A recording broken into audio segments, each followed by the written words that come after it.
오늘은 종과 상전에게 주시는 말씀입니다. 현대어 버전으로 말하자면 직장의 상사와 직원에게 주시는 말씀으로 우리가 표현할 수 있겠죠. 우리가 먼저 종들에게 주시는 말씀 한번 다시 읽겠습니다. 종들아, 모든 일에 육신의 상전들에게 순종하되 사람을 기쁘게 하는 자와 같이 눈가림만 하지 말고 오직 주를 두려워하여 성실한 마음으로 하라. 무슨 일을 하든지 마음을 다하여 주께 하듯 하고 사람에게 하듯 하지 말라. 또 우리 상전들에게 상전들아, 의와 공평을 종들에게 베풀지니 너희에게도 하늘의 상전이 계심을 알지어다. 여러분, 말씀을 볼 때마다 항상 느끼는 게 인간의 본성으로는 하나님 말씀을 절대로 지킬 수 없다라는 전제 아래에서 말씀을 보셔야만 여러분들이 부담이 오지 않습니다. 이 말씀은 나는 지킬 수 없는 말씀이다. 지금 종들아 돼 있죠. 이 종이라고 하는 단어가 헬라어로 둘로스라는 아주 중요한 단어죠. 노예라는 뜻입니다. 지금 바울이 이 편지를 쓰고 있는 AD 1세기는 로마가 수많은 정복 전쟁에서 전쟁 포로들을 끌고 와서 노예로 부려먹고 있을 때입니다. 노예가 되는 경우는 첫 번째는 전쟁 포로가 되겠고, 두 번째는 채무를 내가 변제하지 못했을 때, 빚을 갚지 못했을 때 당연히 종이 되었어요.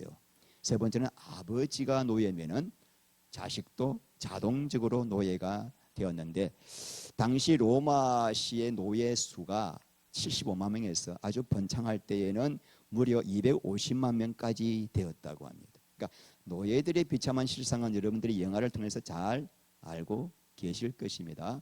그런데 이 골로새라는 도시에 에바브라에 의해서 골로새 교회가 세워지고, 교회 안에 종과 상전이 함께 앉아 예배드리는 기적 같은 일이 생겼던 거예요.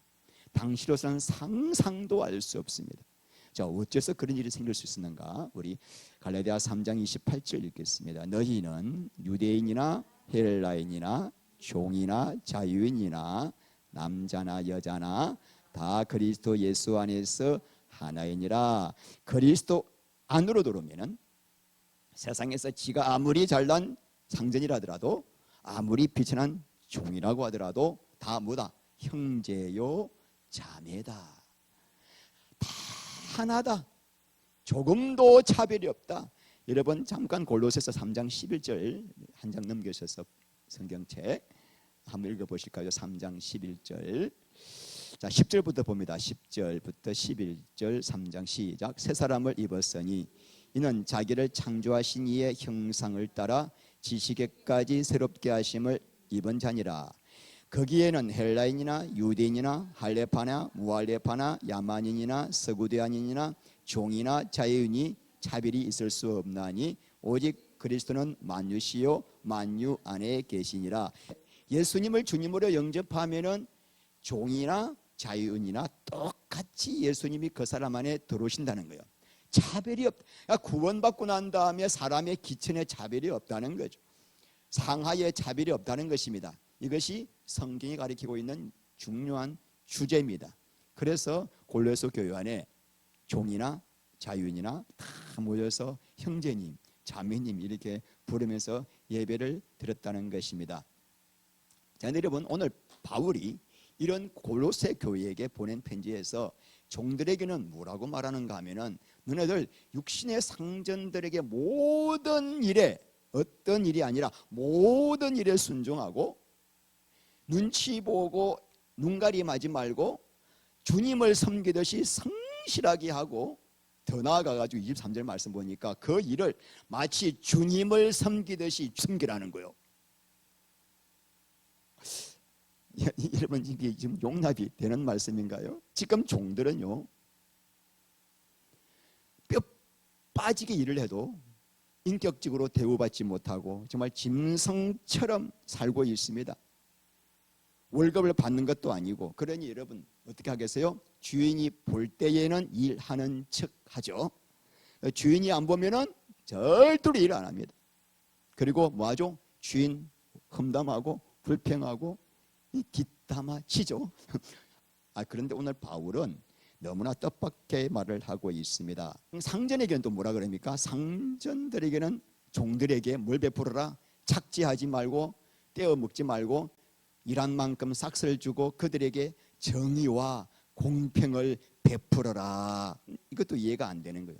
당시 노예 한 명 가격이 보통 남자 연봉이랍니다. 그러니까 한 3, 4천만 원 잡읍시다. 이 노예가 늙기 전에 빨리 부려먹어야 되잖아요.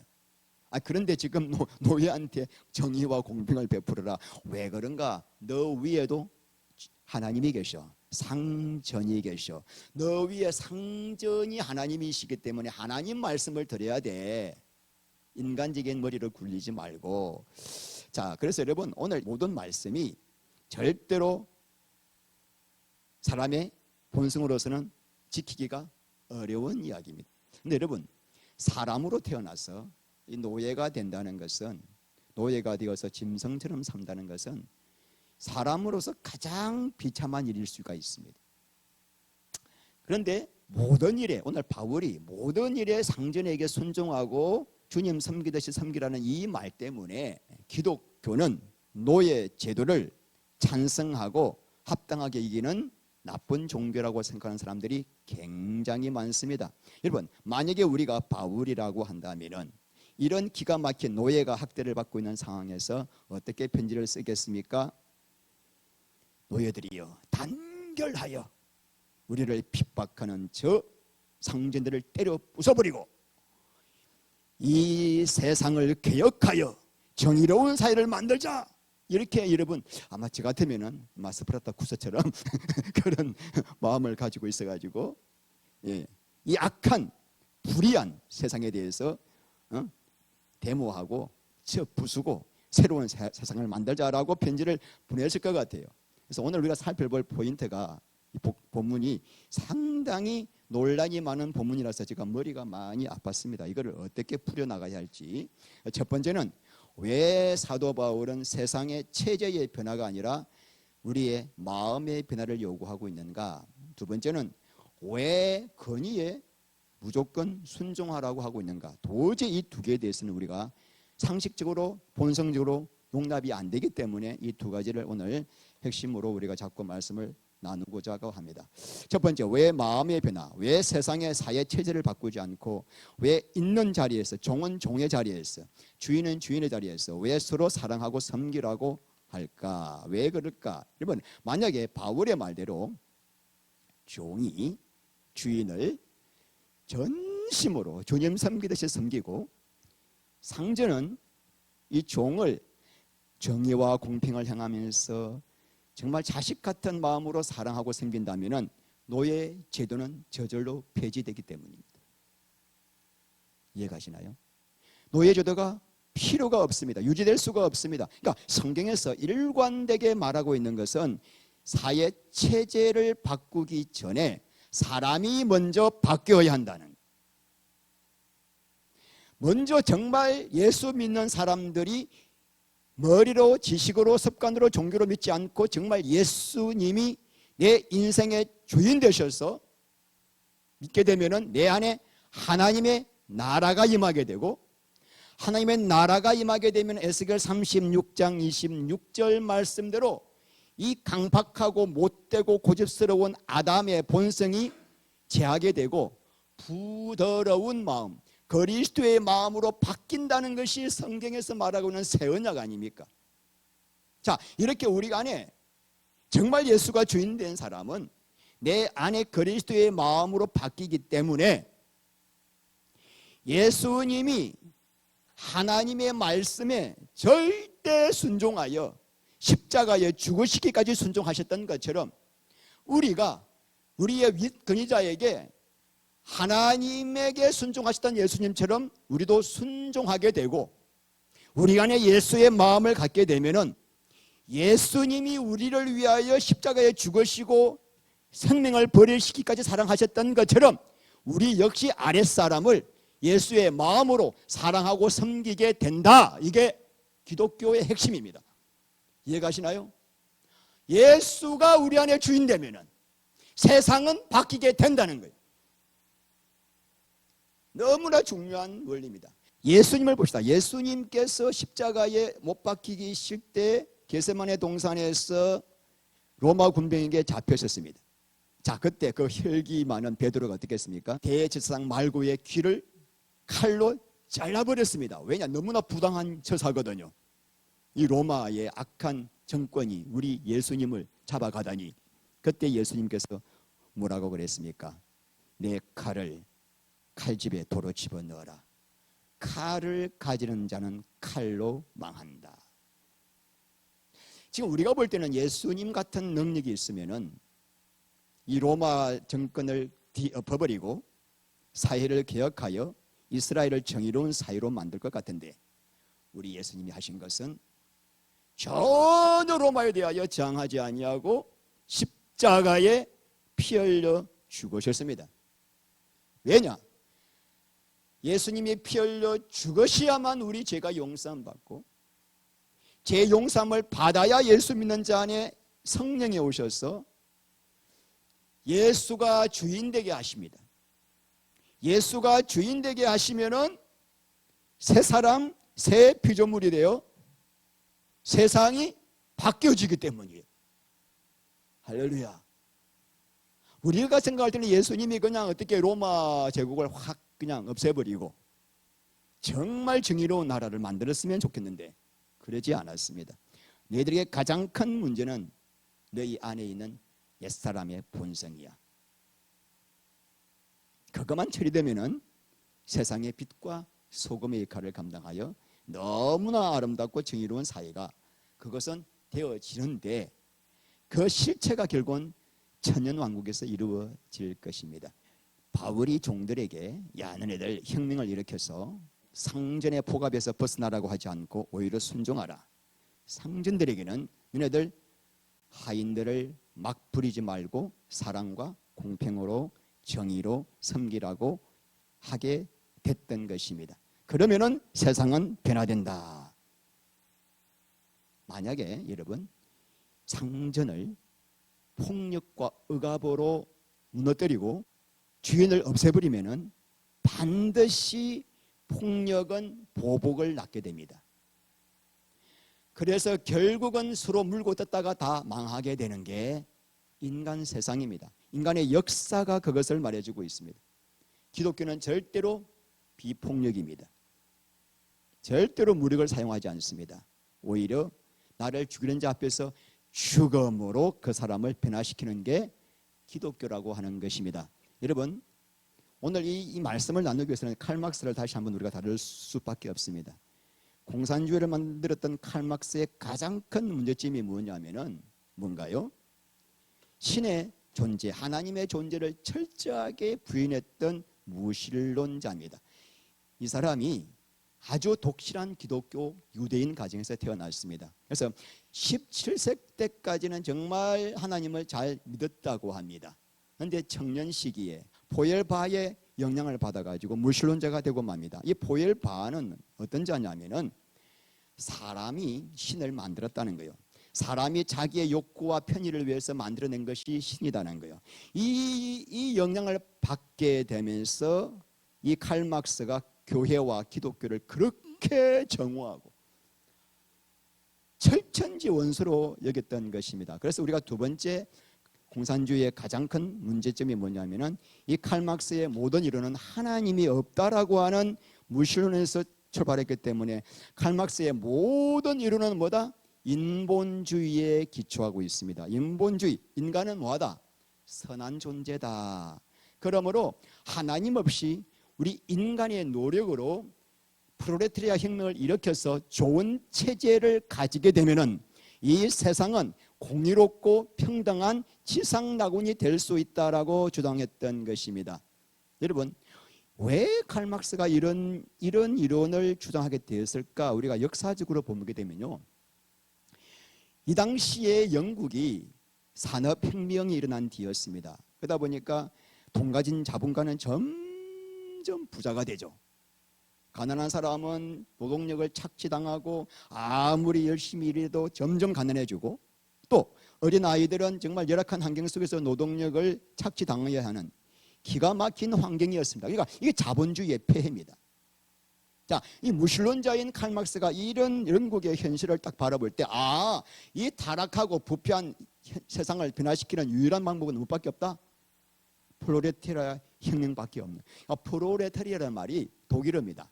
이게 무산계급. 뭐냐면은 생산 수단을 갖지 못한 노동계급을 프롤레타리아라고 하는 거죠. 자, 그래서 이런 불평등한 세상을 개혁하여 모든 사람이 평등하게 사는 정말 낙원 같은 세상을 만들기 위해서는 반드시 프롤레타리아 피해 혁명을 일으켜서 자본가들의 재산을 빼앗아야 한다.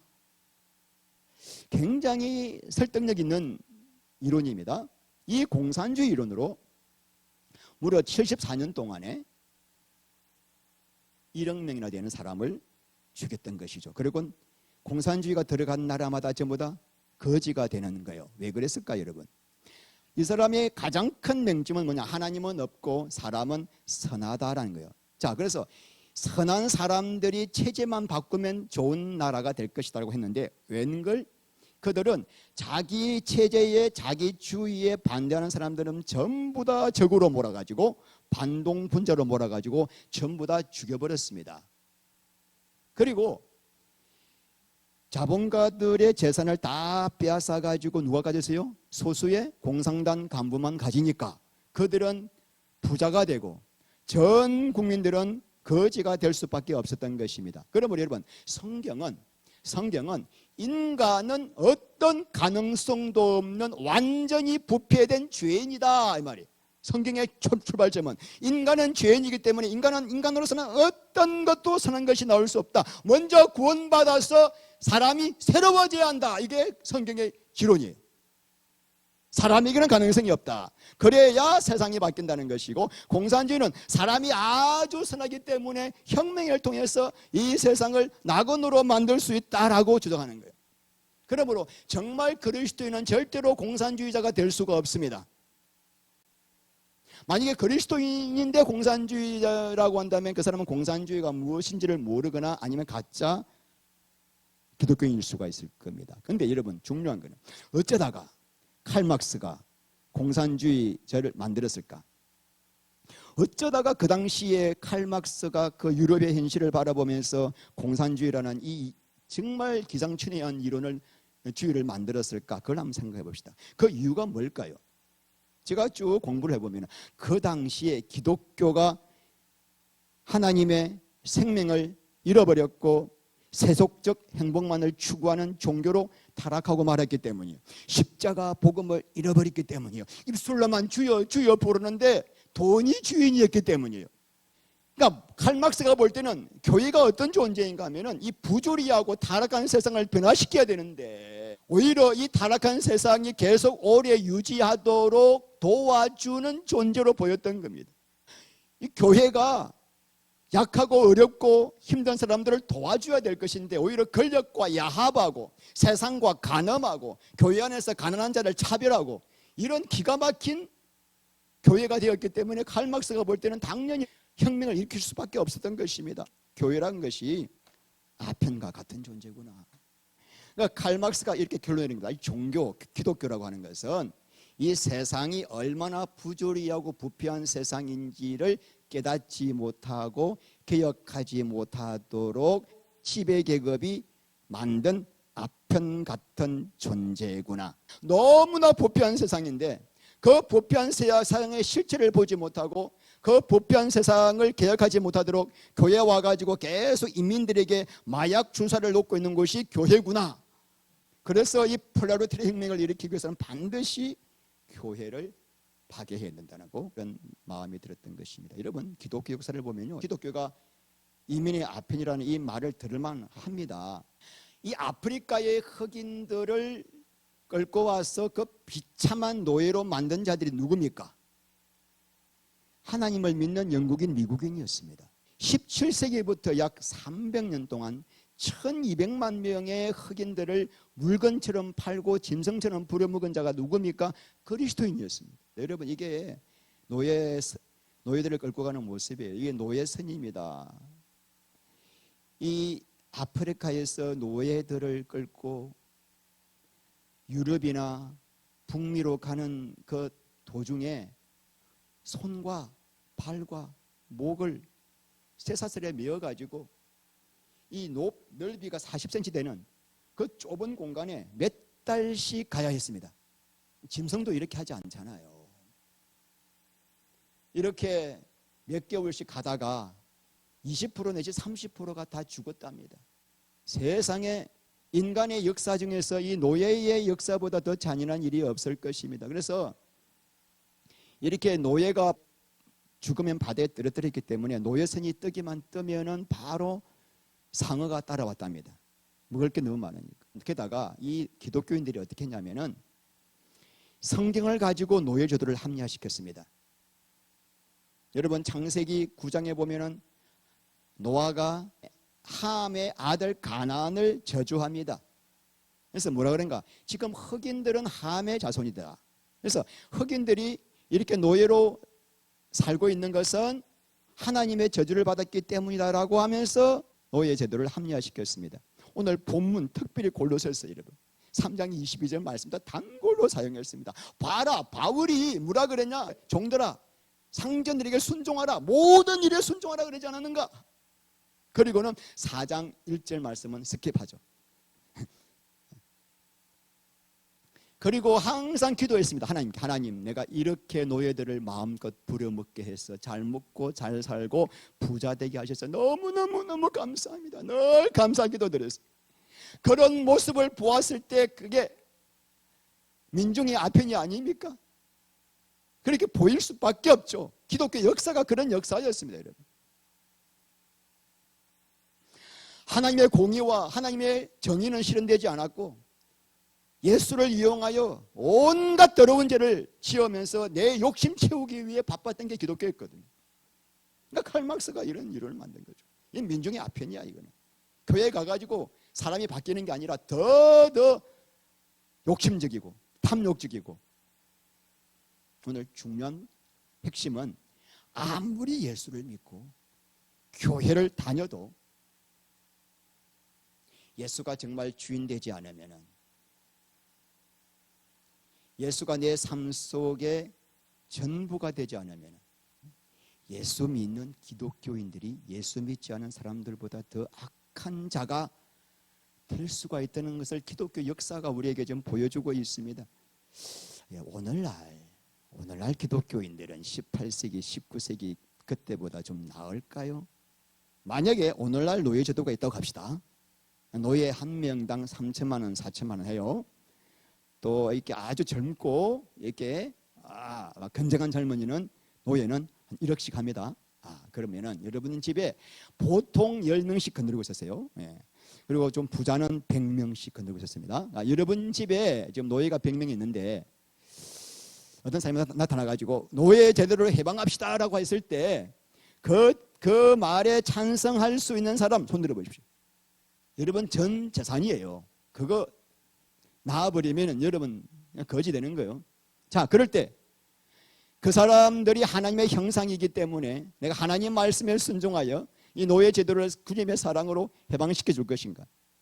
아니면 이거 놓으면 나 망하는데.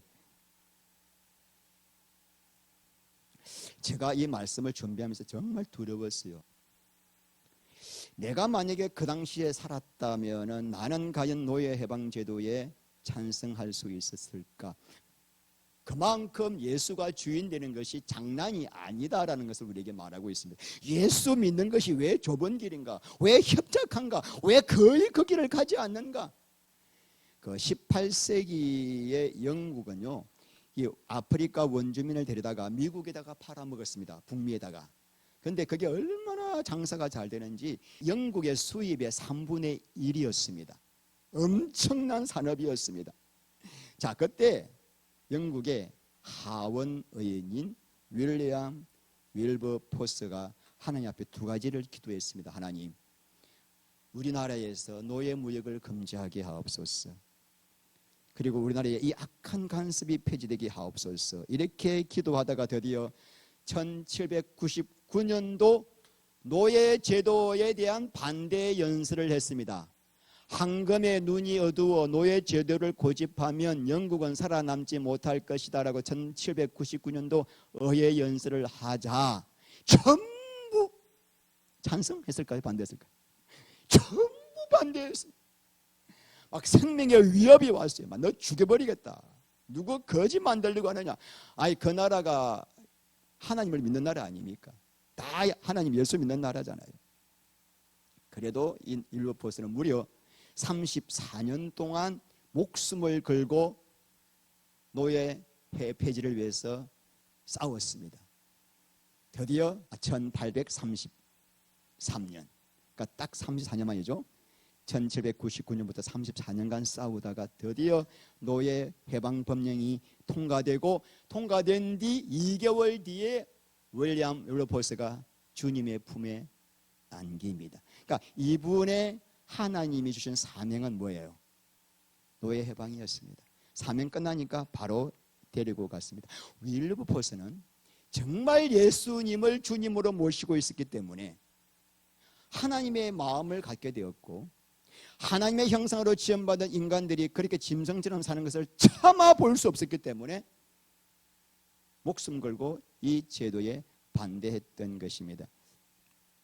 저는 이 말씀을 주면서 마태복음 25장에 생각났습니다. 하나님께서 마지막 때에 양과 염소로 나눈다고 합니다. 양과 염소, 양은 천국이고 염소는 지옥 가면은 양과 염소를 나누는 기준은 뭐가 되어야 됩니까? 예수를 믿고 구원 받았으면 양인데 우리 예수님은 그렇지 않은 거예요. 양이 되는 기준은 하나밖에 없다. 내 주변에 지극히 약하고 작고 비참한 자를 나를 섬기듯이 섬겼는가? 그 자만 양이다. 왜 그럴까? 예수가 주인 됐기 때문에. 예수가 주인 되면 예수의 마음을 갖게 되고, 예수님의 마음을 갖게 되면은 예수님이 우리를 위해 목숨을 바쳤던 것처럼 모든 사람들이 그런 사랑으로 보여지기 때문에, 그래서 계속 예수가 주인 되었는가, 이 말씀을 여러분들에게 계속 좀 전하고 있는 것입니다. 미국과 영국에서 노예 제도를 폐지하기 위해서 많은 일을 했습니다. 미국 같은 경우는 노예 제도를 폐지하기 위해서 남북 전쟁이 일어나지 않습니까? 자, 그런데 노예 제도를 폐지에 반대하는 사람들이 항상 인용했던 말씀이 구약의 수많은 노예와 종에 대한 말씀, 그리고 골로새서, 에베소서, 디도서, 사도 바울이 계속 종들아 주인에게 순종하라, 이 말씀을 계속 드리는 거예요. 그런데 노예 제도를 폐지를 주장한 사람들은 이 말씀을 내세우세요. 어떤 말씀이냐? 자, 읽겠습니다. 마태복음 7장 12절. 그러므로 대접을 받고자 하는 대로 너희도 남을 대접하라. 이것이 율법이요. 그러니까 어떤 이론을 가지고 노예 제도를 찬성해도 이 말씀 딱 가지고 봐라 하면은 그들이 입을 다무는 거예요. 너희들이 어떻게 대접받고 싶지? 그 대접받고 싶은 분들은 노예를 대접해. 이 말씀 앞에 할 말이 없는 거죠. 하나님은 절대로 노예 제도를 찬성하지 않은 분이시고, 기독교는 절대로 노예 제도를 찬성하지 않는 종교입니다. 기독교는 노예 제도가 아니라 우리를 변화시켜서 사랑으로, 종과 상전이 사랑으로 하나 되게 하는 종교입니다. 자, 오늘 우리가 두 번째 우리가 살펴볼 것은 뭐냐면은, 첫 번째는 왜 우리가 체제의 변화가 아니라 마음의 변화를 요구했는가, 두 번째는 왜 그러면 하나님께서 건의자에게 순종하라고 하는가, 이 부분이 우리에게 의문이 될 것입니다. 자, 그래서 따라합시다. 주님을 섬기는 것이기 때문에. 자, 우리 24절 다시 읽습니다. 이는 기업의 상을 주께 받을 줄 아나니. 너무나 놀라운 말씀이에요. 아니, 내가 지금 육신의 상전을 섬기는 건데, 성경에서는 그거 육신의 상전이 아니라 예수를 섬기는 거다. 여러분, 오늘 지금 바울이 말하고자 하는 것은 요지가 있습니다. 하나님의 일이란, 거룩한 일이란 목사나 선교사가 하는 일만이 하나님의 일이 아니라, 여러분들이 직장에서, 사업장에서 하는 모든 일이 전부 다 예수 그리스도를 섬기는 일이고 거룩한 일이다.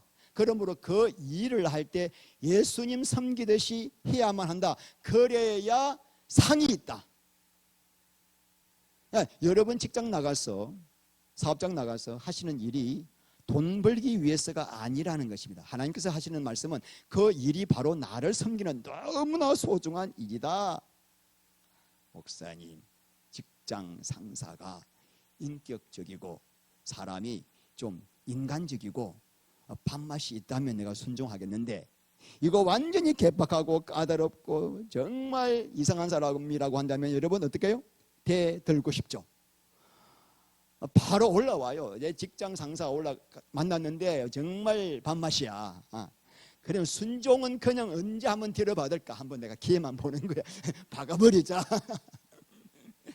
제가 너무 잘 알아요. 제가 직장 생활을 오래 했기 때문에 이런 마음이 저도 뭐 꽉 찼기 때문에. 그런 사람들한테도 순종해야 하나요? 아멘인가 노인가요? 성경 말씀은 너무나 우리랑 다르다니까요. 지금 짜증나. 자, 베드로전서 2장 18절부터 읽겠습니다. 사한들아, 범사에 두려움으로 주인들에게 순종하되 선하고 간용하는 자들에게만 아니라 또한 까다로운 자들이 그러라. 고난을 받아도 하나님을 생각함으로 슬픔을 참으면 이는 아름다우나 죄가 일소매를 맞고 참으면 무슨 칭찬이 있으리요. 그러나 선을 행함으로 고난을 받고 참으면 이는 하나님 앞에 아름다우니라. 이를 위하여 너희가 부르심을 받았으니 그리스도도 너희를 위하여 고난을 받았사 너희에게 본을 끼쳐 그 자취를 따라오게 하려 하시느니라. 제가요 LG에 다닐 때 제가 33살에 예수를 믿었고 37살에 나왔거든요. 그러니까 예수 믿고 난 다음에 4년간 직장생활을 근무했습니다. 그런데 저 위에 전무님이 너무너무 까다로워. 치만 잘났어. 그냥 계속 신가장 확 불러가지고 별것 다 시키고 그냥 막 집어 던지고 결제판 온갖 인격적 수모를 받고 정말 하나님 이거 어떻게 합니까? 어떻게 집어갈까? 어떻게 한번 받고 그냥 사표쓸까? 그동안 맨날 기도하는. 근데 갑자기 말씀을 읽는데 이 말씀이 딱 말씀을 읽게 된 거예요. 와, 여기에 뭐냐면은 사한들아, 주인들에게 순종한데 너한테 잘해주고 선하고 사람 좋고 마음 좋은 주인에게만 아니라 아주 까탈지고 까다롭고 정말 밥맛 없는 주인에게도 그렇게 하라라고 말씀을 받고서 제가 그때부터 기도한 거예요. 하나님께서 왜 나에게 이런 사람을 붙여주십니까? 기도하니까 하나님께서 주시는 말씀이 너가 왜 그런 사람을 붙여주시는가? 이게 하나님이 붙여주신 거야.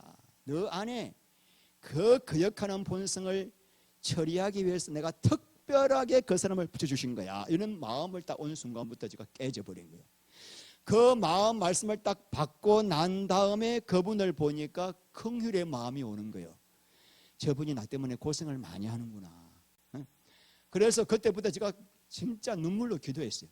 하나님 이분 예수 믿게 해달라고. 제가 그분이 예수를 믿은지는 모르겠습니다만은 여러분 하나님께서 꼭 여러분 직장이나 사업장 나가면요 꼭 여러분의 가시가 되는 사람을 꼭 보내주십니다. 왜요? 오늘 말씀 보십시오. 부당하게 19절 부당하게 고난을 받아도 이 순간에 하나님이신 예수님을 생각하고 슬픔을 참는 게 그리스도인이야. 그게 아름다운 일이야. 너 잘못하고 매 맞으면 당연한 거지만 너희가 그 참고 너희가 그리스도의 길을 걸어가면서도 부당하게 어떤 대우를 받았을 때 너희가 선을 행함으로 고난을 받고 참으면 그게 아름다운 거야. 왜 예수님이 21절 그 고난을 당하셨는가? 너희에게 본을 끼쳐서 그 부당한 고난, 말도 안 되는 고난을 받으시면서도 왜 그분이 침묵하시면서 십자가를 지셨는가? 우리에게 본을 끼쳐 그분의 뒤를 따라오게 하시려고. 너희들도 이 길을 걸어가야 돼. 이를 위하여 고난받고 말도 안 되는 말을 듣고 부당한 대우를 받았음에도 불구하고 내가 그 상황에서 참고 견디고 그 영혼을 위해 기도하라고 우리를 부르셨다. 이게 누가 되는 거죠? 예수가 주인. 그래서 우리가 예수가 주인 되는 게 이게 죽을 때까지 기도 제목이에요. 설교한 다음에 오늘 이렇게 설교하죠. 바로 하나님께서 시험 주셔요. 너 진짜 예수가 주인 됐냐 하고 꼭 와요. 안 돼 있어. 여러분, 이게 제 모습이에요. 얼마나 부끄러운지 몰라. 그래서 붙들고 하나님, 나는 또 죽었습니다. 내 인생의 목적은 주님밖에 없습니다. 내가 어떤 상황, 어떤 사람들의 반응에도 죽은 자가 되게 하시고 예수님만 따라가게 하옵소서. 기도를 할 수밖에 없습니다. 근데 여러분, 직장에서 우리가 정말 부당한 대우를 할 때, 정말 이거는 사리에 맞지 않은 걸 할 때는 여러분들이 어떻게 될까요? 기도한 다음에 합당한 절차를 거쳐서 그에 대한 건의를 하셔야 됩니다. 그러나 이때 거역과 대적하면 안 돼요. 그죠? 그래서 노동조합도 필요한 거예요. 그럴 때 어떻게 해요? 폭력과 무력이 아니라 아주 합당한 절차에 따라서 그 사람에게 바르게 할 수 있도록 하는 건 필요한데, 오늘 성경 말씀은 개인적으로 내가 어떤 이런 사람을 만났을 때 어떻게 한다? 순종하라. 왜? 하나님 앞에 나를 깨뜨리기 위해서 특별히 붙여주셨기 때문이죠. 자, 두 번째, 우리가 왜 순종해야 되는가? 왜 건의에 순종하는가? 2번 읽겠습니다. 모든 건의는 하나님이 주신 것이기 때문에. 로마서 13장 1절 2절. 각 사람은 위에 있는 권세들에게 복종하라. 권세는 하나님으로부터 나지 않음이 없나니 모든 권세는 다 하나님께서 정하신 바라. 그러므로 권세를 거스르는 자는 하나님의 명을 거스름이니 거스르는 자들은 심판을 자취하리라. 모든 권세, 여러분들이 어느 직장 가도 바로 위에 권세가 있습니다. 나보다 공부도 못했고, 나보다 못생겼고, 나보다 인품도 덜 됐어. 그래서 막 그냥 무시하고 싶은 마음이 막 올라오는데, 오늘 성경 말씀은 그 사람도 하나님이 너에게 너 위에 주신 거야. 그러니까 인간의 상식과 전혀 안 맞는 말씀이죠. 우리 안에 얼마나 무시하고 싶습니까? 그죠? 내가 지보다 똑똑한데, 일을 해도 내가 더 잘하는데 지가 나보다 위에 있네. 막 깔아뭉개고 싶은 마음이 우리 인간 본성이에요. 근데 하나님께서는 그 사람을 너 위에 주신 분이 하나님이시기 때문에, 네가 그 사람에게 자꾸 거역하면은 너는 그 사람에게 권세를 준 하나님을 거역하는 것이기 때문에 너는 하나님의 심판이 있다. 절대 너 길 잘 되지 않는다. 제가 쭉 직장 다니면서 이 권세자들에게 대들고 막 이렇게 대적하는 사람들 치고 잘 되는 거 본 적이 없습니다. 참 이상해요. 하나님의 법은 세상에서도 그대로 적용되기 때문이에요. 근데 여러분, 세상 권세는, 우리가 세상에서 높은 자리에 하면 어떻게 돼요? 막 아래 사람을 막대하고 함부로 대하고 막 무시하는 것이 세상 권세입니다. 그런데 오늘 우리가 여러분 이 권세할 때 이게 잘 아셔야 됩니다. 하나님 성경에서 말하는 권세는 어떤 권세인가? 가장 낮은 자리에서 가장 겸손하게 섬기는 권세예요. 그래서 가장 높은 권세를 가지신 예수님이 가장 낮은 모습으로 오셔서 가장 낮은 자리에서 우리 발을 씻기시고 우리의 모든 더러운 죄를 다 담당하시기 위해서 십자가에 못 박혀 죽으시기까지 우리를 섬기신 종으로 오셨습니다. 그러니까 우리가 오늘 앞으로 권세하면 이거 종의 권세구나. 성경에서 말하는 권세, 건의하면 이거는 죽으라고 하는 권세구나, 건의구나. 가장 낮은 자리에서 섬기라고 하는 건이구나라고 아셔야 됩니다. 자, 마가복음 10장 45절. 인자가 온 것은 받으려 함이 아니라 도리어 섬기려 하고 자기 목숨을 많은 사람의 대속물로 주려 함이니라. 예수님이 가장 낮은 자리에 오시죠. 여러분들 묻겠습니다. 그럼 집사, 안수집사, 권사, 장로, 목사라는 직분은 어떤 자에게 주어져야 할까요? 나를 위해 살던 옛사람은 죽었고 이제부터 내 몸과 내 마음과 내 물질을 다 들여 교회와 성도를 섬기겠다고 인생의 목적을 완전히 바꾼 사람에게 가장 낮은 자리에서, 교회 가장 낮은 자리에서, 가장 밑에서, 밑바닥에서 가장 겸손하게 섬기겠다고 삶의 목적을 바꾼 사람에게 주는 게 뭐예요? 그게 직분이요. 그러므로 내가 직분을 받았다 하면은 이제부터 내 인생은 없다.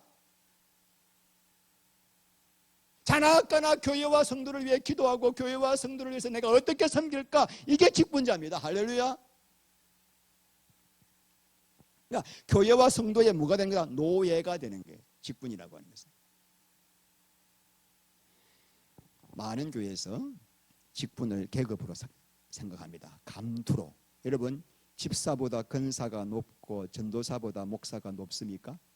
기가 막히니 그렇게 생각하기 때문에 직분 안 준다고 교회를 떠나는 거예요. 시험 들어가지고. 그런 사람이 있대요.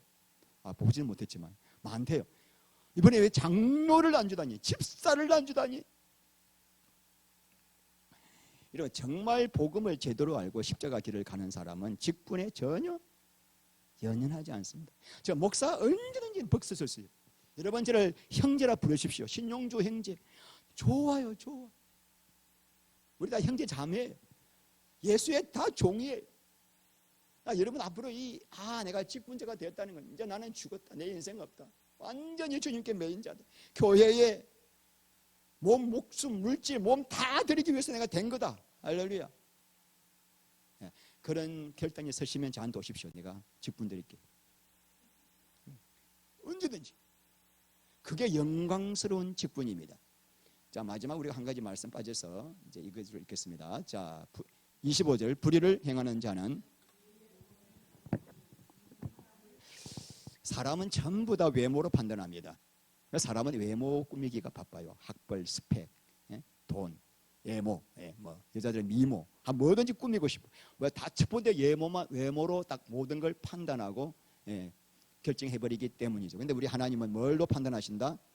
하나님은 너희가 어떤 지위에 있나, 어떤 인기, 어떤 명예, 사람들로부터 어떤 칭찬을 받고 있는 난가를 보지 않고, 외모로 절대로 취하지 않고, 전후 문맥으로 보면은 네가 종이냐? 그럼 종의 자리에서 얼마나 충성스럽게 주인을 나 섬기듯이 섬기고 있는가? 그러니까 상전이야? 그럼 너가 너 아래 사람을 얼마나 내 마음과 내 사랑으로 공평과 정의를 행하면서 섬기고 있는가?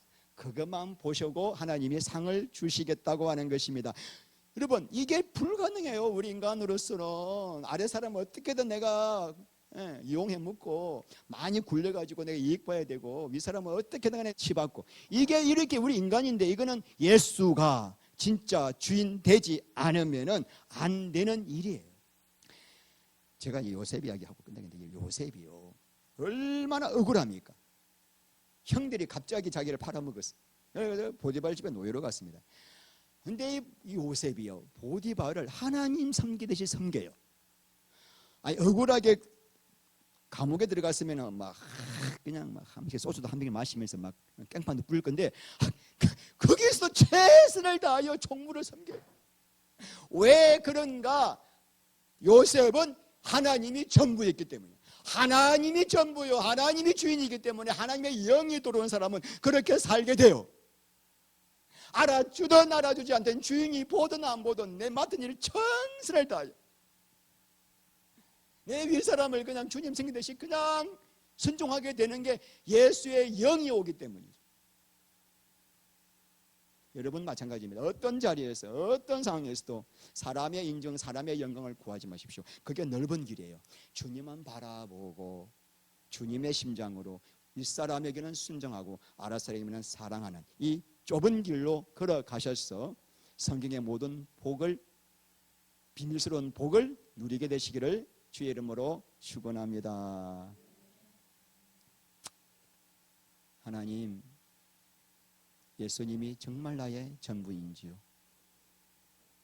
만약에 내가 노예가 100명이라고 한다면 그 100명보다 더 귀하신 예수님을 택할 수가 있는지요? 세상 가운데 어떤 유혹과 어떠한 핍박 가운데서도 우리가 끝까지 예수님이 가시던 그 길을 참고 갈 수가 있는지요? 하나님 아버지, 오늘 우리가 기도할 가운데 다시 한번 내 안에 있는 우상들을 성령의 불로 파하여 주시고 예수가 우리의 전부가 될 수 있는 이 영광의 복을 영원토록 누리게 하여 주시옵소서. 예수 그리스도 이름으로 기도합니다.